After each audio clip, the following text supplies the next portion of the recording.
All right, welcome back to Blue City Reviews. I appreciate your view. I've been gone a while, about 4 or 5, maybe 6 months. I haven't done a review because I have been finishing up my own film, actually. And it took a long time, a real long time. I think I've been working on this sucker about 4.5, 5 years. But it's done now, and I'm looking forward to get back into this channel because I enjoy doing these reviews, and I am very, very excited for this new Texas Chainsaw Massacre that's coming out probably 15, 20 minutes here. I'm in Minnesota, so it's gonna drop about 2 o'clock in the morning, and I've been up waiting because I am a huge, huge fan. And just as a sort of primer for it and to keep myself excited and awake because it's the middle of the night, I'm going to rank these suckers. And these are my rankings for this series, not anybody else's. And I guarantee it's not going to be yours. So just take my opinions for what they are, my opinions. Number 1 on the list, naturally, this is going to come as no surprise, the Texas Chainsaw Massacre, Tobe Hooper's original. This is a brilliant film, probably one of the 5 best horror films ever made, without a doubt. I mean, even like with the old classics like Frankenstein and Bela Lugosi's Dracula, this is right up there alongside those. It's a work of nerve-wracking terror from beginning to end. I think, I don't need to go into the plot, right? I mean, everybody knows the story. As many reviewers before me have said, what can you possibly say about the Texas Chainsaw Massacre that hasn't already been said? So I'm going to lend my own personal viewpoint on it, which is that I've been through Texas a couple times. And to me, it was an oppressive environment. Nothing against the people there, but, just hills full of cattle lined up to be slaughtered as far as the eye can see, just damning, oppressive heat, the smell of rotting flesh everywhere. I felt like I was in a slaughterhouse, even as I was driving down the highway. There was just no way to escape the stink. And no movie has ever come close to capturing that atmosphere aside from this. And the third one, to an extent, but in terms of the films in this series, it's surprising how little they remind me personally of Texas. This one does. And as an extension of that, this is very much, to me, thematically, what would happen if you dropped human beings into a slaughterhouse. I grew up on a farm. I butchered many animals. I'm a vegetarian now because those memories did not sit well with me. It wasn't for me. But animals die hard, slow, and aware. And basically, this film is just what would happen if you dropped human beings into the middle of what they call harvest season in a Texas barnyard. So horrifying stuff. I could go on about it forever, but this is just a ranking. I'm sure I'll do individual reviews for these one day. Number 2, also a fan favorite. This isn't going to be surprising to most people. The Texas Chainsaw Massacre Part 2. Tobe Hooper's own batshit crazy follow-up to his original. Does not have the documentary style or the unnerving intensity and terror. The first film is still terrifying to this day. There are parts that are hard to watch. This does not have that same quality. It's more of a satire with buckets of gore and guts and blood dumped on top of it.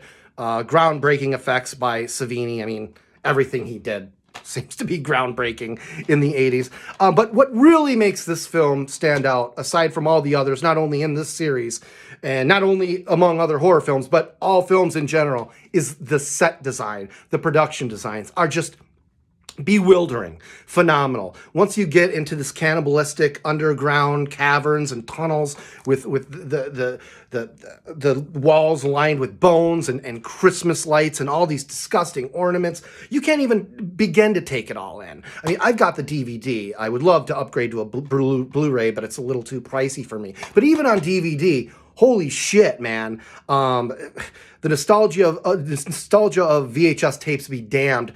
it is so nice to be able to see the production design of this film in all of its widescreen glory. And I will say that in the commentary, Toby Hooper mentions that there are a lot of production designers, professional production designers working in Hollywood, who consider this not just their favorite horror film, but their favorite film in general for the visual structure of it. So yeah, this is a wonderful film, and hilarious too. There's so much good about this. Almost as good as the first, but yeah, not quite. All right, next up, and again, this is only my list, and I'm not trying to be an edgelord here. These are my legitimate opinions. Number 3 for me is Texas Chainsaw, originally released in 3D in about 2012, 2013, 2012. Yeah, now this, a lot of fans hate this. I mean, really fucking hate it. And I can kind of see why. I mean, the timeline is screwed up, and there's a bit of CG gore that has not aged well. In fact, it's aged terribly. But the CG gore is primarily in the last third of the film. The first thirds of the film are very much practical, right? And very, very intense. And the timeline, you know, this is the Texas Chainsaw Massacre. The only 2 films in this entire fucking series that connect to each other are Toby Hooper's 2 films, the ones I just talked about. Other than that, it is a free-for-all. There is really no canon. Are we really going to get down on this for fudging the numbers to make it more appealing to a younger audience? I mean, it's a difference of 10 years. And in a series where everything is just up in the air anyway, I really don't think it's that big of a deal. And if those are the 2 biggest complaints, which seem to be the only complaints I hear, there is so much good about this movie. For starters, the reason this inches out the 2003 version for me is simply because Jessica Biel's character in the 2003 version, which I like, is not very much of a hero. She gets all of her friends killed. I'll get to that. But Alexandra Daddario's character in this is a much better character. Very, very intense and appealing, and she's got some layers there, and beautiful to look at. And this whole notion that somehow the filmmakers are turning the cannibals, the family, the Sawyer family, into heroes. I hear some people mentioning that. I don't see it. I think that's bullshit. That's up to you to decide. That's your own moral ground. That's for you to judge. Like, that's like saying Rob Zombie is promoting the actions of the Firefly family in his, Devil's Rejects trilogy. No, that's on you. Don't mistake content with intent, all right? This is a great movie. Just a lot of fun. I never get sick of watching it. It's not perfect, no, but it's the best, one of the best in the series, for sure. It's in the top 5, definitely. My number 3. So, next up, we got a tie. Leatherface, the Texas Chainsaw Massacre Part 3 from 1990. And the Texas Chainsaw Massacre remake from 2003. And I couldn't decide between these 2. They're both excellent movies.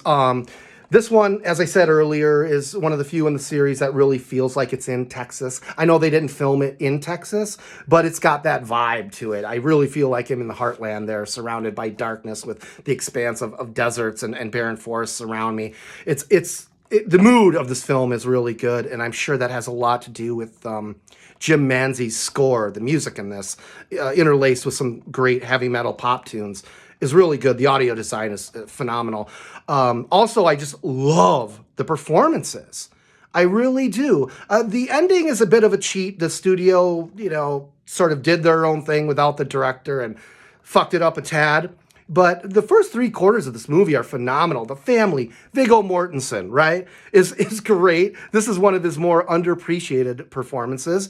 You got Ken Faree hunting down the family. You got Kate Hodge from Rapid Fire, right, who is just phenomenal. My boy, William Butler. William Butler is the man. He's a standout. Whether he has one scene or 10, he's always a standout.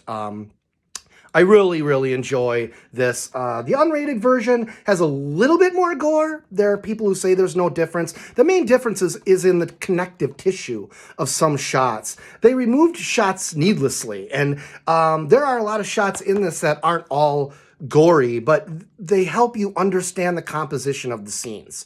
They help you understand what's going on from here to there, and I think mainly they edited out a lot of the little girl, even though she's not doing anything bloody, but they tried to put her in the background and it just made it incomprehensible. I really like the unrated version of this. And Texas Chainsaw Massacre 2003 from Michael Bay and Marcus Nispel, I would assume, are the two major voices behind this. Now, this surprised the hell out of me because I was expecting to hate it when I drove to the theater to see it many, many years ago. Now, Jesus, almost 20 years ago, right? Now, this package is phenomenal. A side note, if you don't have this package, it opens up and it's beautiful. One of the main reasons I haven't upgraded to Blu-ray is because of this package. But when I first saw this, man, I thought they almost had it. They almost had it. This could have been up there with remakes like Carpenter's The Thing or Cronenberg's The Fly. They almost had it because the mood is great. Leatherface is great. They take risks with his character. Normally I'd be against like the bodybuilder type of thing, big muscular upgrade Leatherface. But this is probably the most sympathetic Leatherface of the series. They remove his mask like in the second scene, which is ballsy as hell. I thought that was great. His face is kind of deteriorated. He's got no nose, some kind of disease there. The other family members they interject here are phenomenal.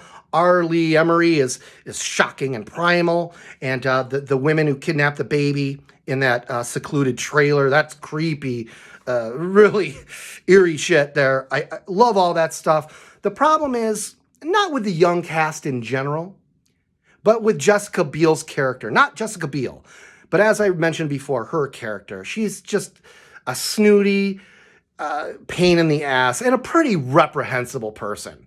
And it's really hard to root for her. Granted, she saves the baby at the end. It's too little too late for me. She gets all of her friends killed. I mean, I forget the actor's name. Phenomenal supporting performance. The guy with the glasses, bit of a bookworm, lecturing everybody about STDs. He's got the most one-liners. He tries to get him to go. He's like, we need to go right fucking now. We need to dump this body and get out of here. And no, because of her, they all stay there and get butchered. And even her viewpoints before that, her whole character is so hard to get behind. Anyways, I love the film, but the lead character takes it down more than a couple notches for me. Just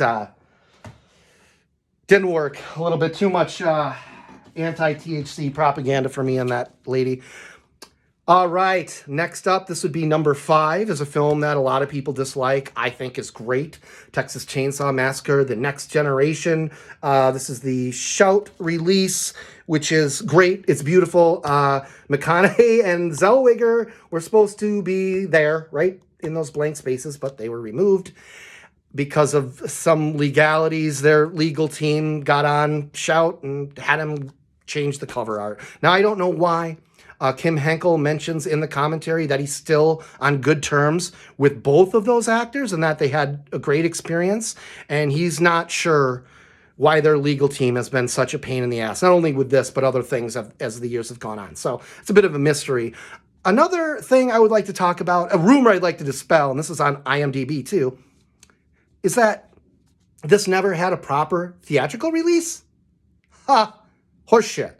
Man, I grew up in Wisconsin, and even there, man, there were 2 theaters within driving distance that had this. One in Madison, one in Janesville. We went to Janesville. It was playing alongside Showgirls. Line for Showgirls was out the door. That movie was fucking packed.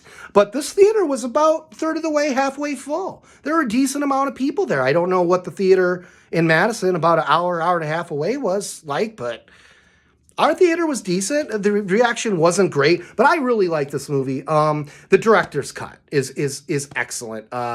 It reinstates the child abuse background for Zellweger's character, which explains a lot of her indifference towards the violence that's going on later. And McConaughey, McConaughey is so good. It's no wonder he became a damn star. I mean, you can see right here. The guy is unhinged. He's going for broke. He is just taking every moment he can to steal the show. And this is one of the best performances in the series. Too bad it's not the best film in the series. Could have used some tightening, which they did. They tried to tighten it in the theatrical cut, but cutting out Zellweger's backstory is not the way you tighten up this film. Anyways, I do like it. 3 or 3.5 out of 5 stars if I had to rate it like that, which I don't, B minus, C plus, something like that. But I do like it. Not every film has to be fucking perfect to be enjoyed. And this is one of those movies. Glass is half full for me. And now, unfortunately, we get to the only two in the series that I do not like at all. Hate's a strong word to throw around, especially since I'm a filmmaker and I don't want to bash other filmmakers. Filmmaking is the hardest art form you can engage in, and I've tried many. The painting, the sketching, poetry, stage play. I've done a lot of different things. I haven't been great at all of them, but I've tried a lot of them, and filmmaking is without a doubt the hardest. So I don't want to bash anybody's work, but that said, it should not be this hard to get a Texas Chainsaw Massacre movie right. It really shouldn't. And these two films are just borderline dreadful, and that is Texas Chainsaw Massacre, the beginning, and Leatherface, the 2017 Leatherface, the origin story, which, I don't know, I dislike these both equally, although at least this has Stephen Dorff in it. The Leatherface has Stephen Dorff in it, even though they don't give him anything to do. You'd think they'd give him something like a Dennis Hopper type role where he could just go batshit, because Stephen Dorff could do that. But anyways, they didn't. I'll start with the beginning, which is a prequel to the 2003 version, which I rather enjoy. But it's the 2003 version light. It's the light beer version of that film. And without the surprises, without the characters. I mean, yeah, it's cool to see R. Lee Emery, how he gets that badge, right? And it's cool to see the pieces fall into place. But the kids are not as interesting. And the kids weren't phenomenal in the last one. And in this one, it's like, first of all, they're all going to die. Because if one of them got away, there would be no next film. So it's like, this ending where he pops up in the back seat and chainsaws the lead girl would be shocking if it wasn't a prequel. But, it's like fucking tick-tock with it. You know what I'm saying? And the villains, they don't do as much with the villains either. I mean, you think with a backstory like this, getting to see Leatherface in the slaughterhouse and his birth and all that type of stuff, there's some juicy stuff to be mined there. And they didn't do anything with that. And ditto with the awesome subplot of one of the teenage characters being a Vietnam soldier. Now, there's a fucking plot point you could have fun with, right? He's been in war. He's fucking battled people. He could fight the family. He could teach his friends how they can avoid the snares and avoid the traps, and he would know how to counteract the psychological torment that these guys are putting him through. And they do a little bit with it, but come on, man. That is a fucking movie. Take that soldier character and give him something to do.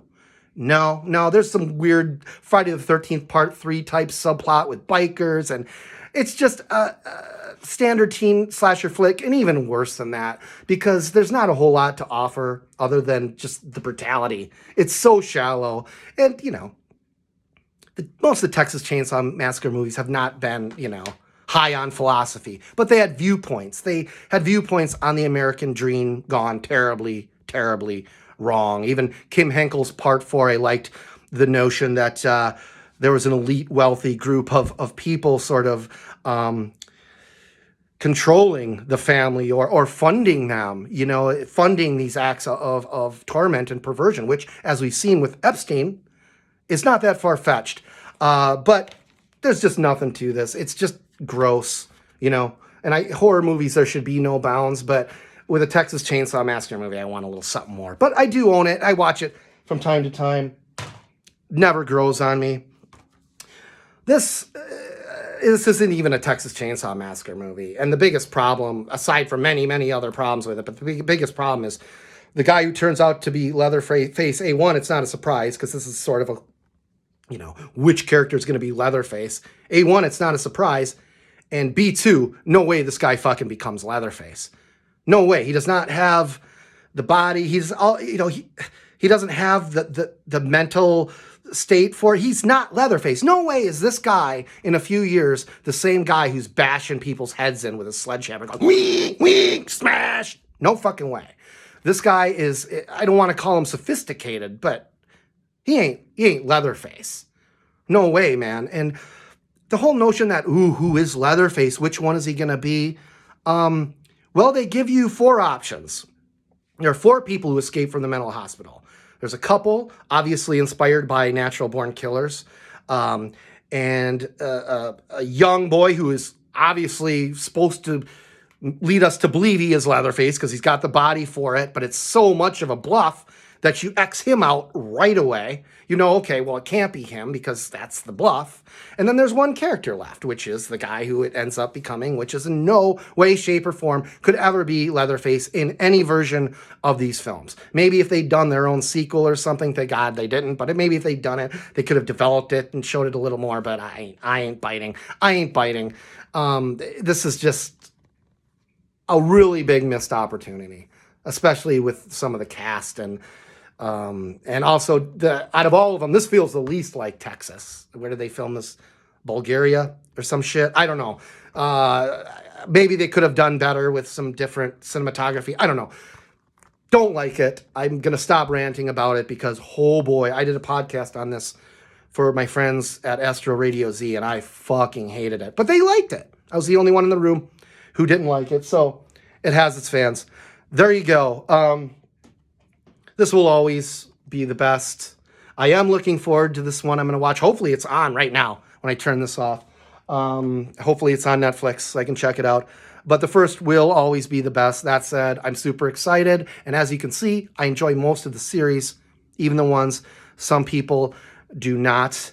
Now, for future reference, I am going to have a fancier format for the podcast or for my show here. I just didn't have time. I just finished my film, as I said, a few days ago, and I wanted to put this video out for you guys, and I was excited to rank these, and I'm super excited for this movie to drop. Let's do it.